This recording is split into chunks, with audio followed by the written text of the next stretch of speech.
I'm going to open up to the grandchildren. Joey, when do you feel that you were told or became conscious of your grandmother's history? For me, it was a very gradual process. So I never really have a specific point in time as a child where I really remember any of these stories being said. It was something that whenever around the table it would kind of come up, I think that Granny would not really be too willing to discuss it. I think it was quite painful, and there was also just a common feeling among the family.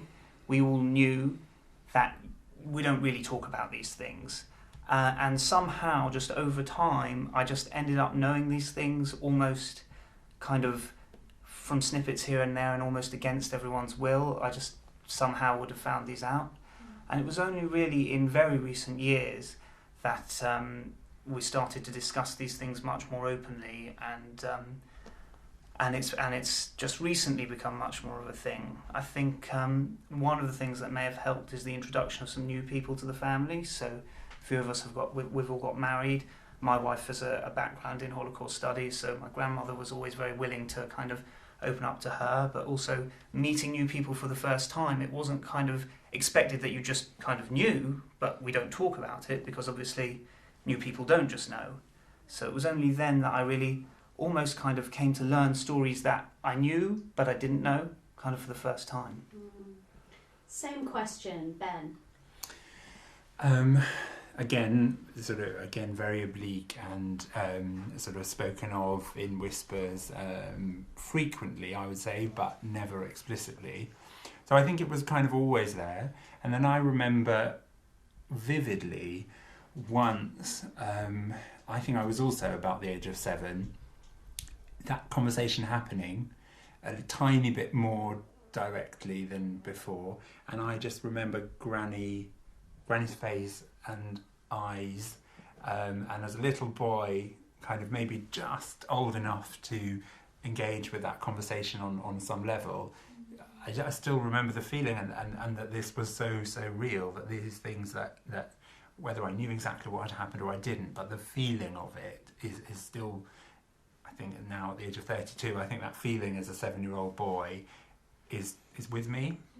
Shortly after that very experience, not for the first time, but again for the first time maybe on a personal level to kind of understand it, we went on a family holiday to Israel, and I sort of understood it a little bit more through that. I think my parents maybe, again, not very explicitly, but I think we kind of spoke about the significance of having Israel as Jewish people, and the kind of, I think also again only on the level of a very little child, but I kind of, in some sense, from then onwards, understood that feeling that Granny was expressing, and that was so dramatic for me to see. Here in this country, we were walking around as tourists in Israel, that sort of wouldn't happen to Jewish people, and that thought kind of crystallised in my head around about then. I mean, Jessica, same question to you of when you sort of understood your grandmother's history and what had happened, and also was it a strange experience that presumably this coincided with learning about World War II, the Holocaust, kinder transport at school, I'm guessing? So I think I actually have a slightly different scenario to my brothers, perhaps because I'm the youngest, and maybe over the years it was talked about a bit more. But I really don't have any sort of time that I can pinpoint to suddenly realising about. I always knew about it, and for as long as I can remember, it's just been a part of our family history and something that I've always known about. I actually remember, I think probably also about the age of 7, someone of my age asking when the name came up, who was Hitler, and I was shocked. You don't know who Hitler was?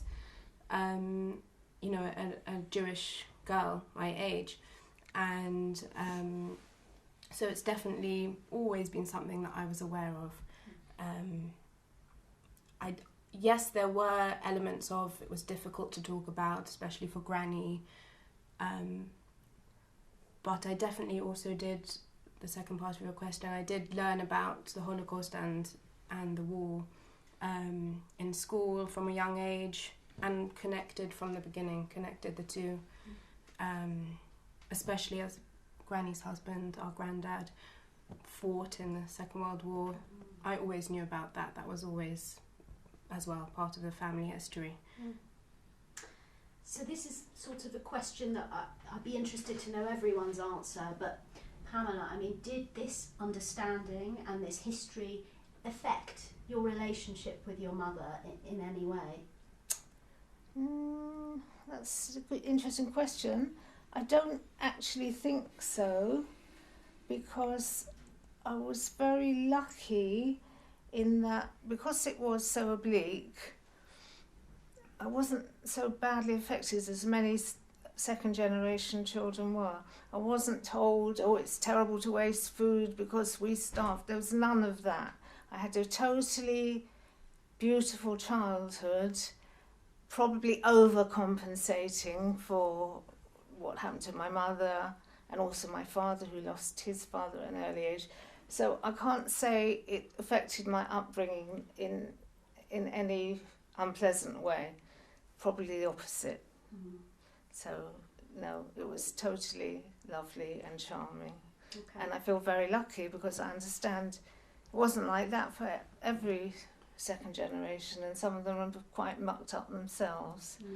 And I went to a meeting once of second and even third generation, and I thought, oh, get me out of here. These people are acting like they actually went through it, and they didn't, so get over it. But actually, perhaps their experiences were very different to mine. So it sounds like what you're saying is it did affect your relationship, but not in that classical and negative way. Yeah, I suppose so. And I think that resonates for me as well, and probably it relates to the first question we were being asked, because I think in the last 70 years of our family history, there's a bit of a pattern of everyone kind of protecting everyone else from it. And Jessica, maybe you might have heard a lot from us, and because we were children ourselves and we didn't protect you. Yeah. Do you know what I mean? Or I know my mother said that your cousins knew more about it than you, and you were an only child. So I think maybe all the adults in the room at any one time were desperately trying to protect the children from this, whereas maybe some younger siblings or younger cousins didn't get that from other children in the room, and then you kind of got initiated into it and were old enough to kind of learn that then you didn't speak about it. And I think that's probably affected not just our discussion and view of the Holocaust, but also our entire family relationships. I think that in general, we're a very close family, and like you say, everybody's trying to protect each other, and everybody's really looking out for each other.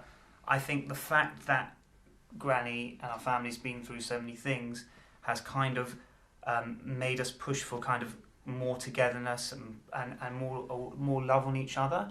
And that's never been an explicit thing, but actually thinking about it, although it was never said, I think that was very much in the background. And I think, again, more recently, when things have come out, I remember recently my granny hugging my baby daughter and saying, "Oh, you're such a beautiful child. You're going to please God have such a wonderful life, not like the children who were murdered." Although that's not something that would have been said in the past, I think that that's been a very strong feeling. It's so important to show the love for the people that we have because of what we lost. Anything to add in terms of, has it impacted your relationship with your grandma? I think it's impacted my relationship in that I grew up as a child. I thought that I was lucky to have her because she was always such a wonderful granny. Along with Granddad, I was so lucky to have these grandparents, and I knew that it was luck, because if Granny hadn't come here on the Kinder Transport, then I wouldn't be here, but I certainly wouldn't have her as a grandmother. So, okay, how does it feel for your mother to have given testimony today? Oh, I'm very pleased. I'm amazed. It's been a long time coming, but now it's happened and it's all in the open. I think it's a good thing, because there are people who really don't understand, and they should understand, and this will be part of helping them to understand. And I just feel so grateful to my German grandparents who took that so difficult and brave decision to let her go on the kinder transport, without which none of us would be here today. And finally, to the three of you, is there anything you want to say to your grandma now? Just thank you, and we love you, and you know, I'm not sure I'm worth it. some of us have. You're more than Ask worth somebody it. else here. I think as Mummy's alluded to, thank you for giving the testimony, because some of us have started our own families, and it's, you know, very important to me that at the right time, perhaps our own children will be able to watch that and know, and for generations to come. Yeah, thank you, Granny. We're so proud of you. Huh? We love you so much. Oh, I'm not sure I will. Bless you. Yeah, we love you. Thank you. Very brave of you. Very Yeah. brave.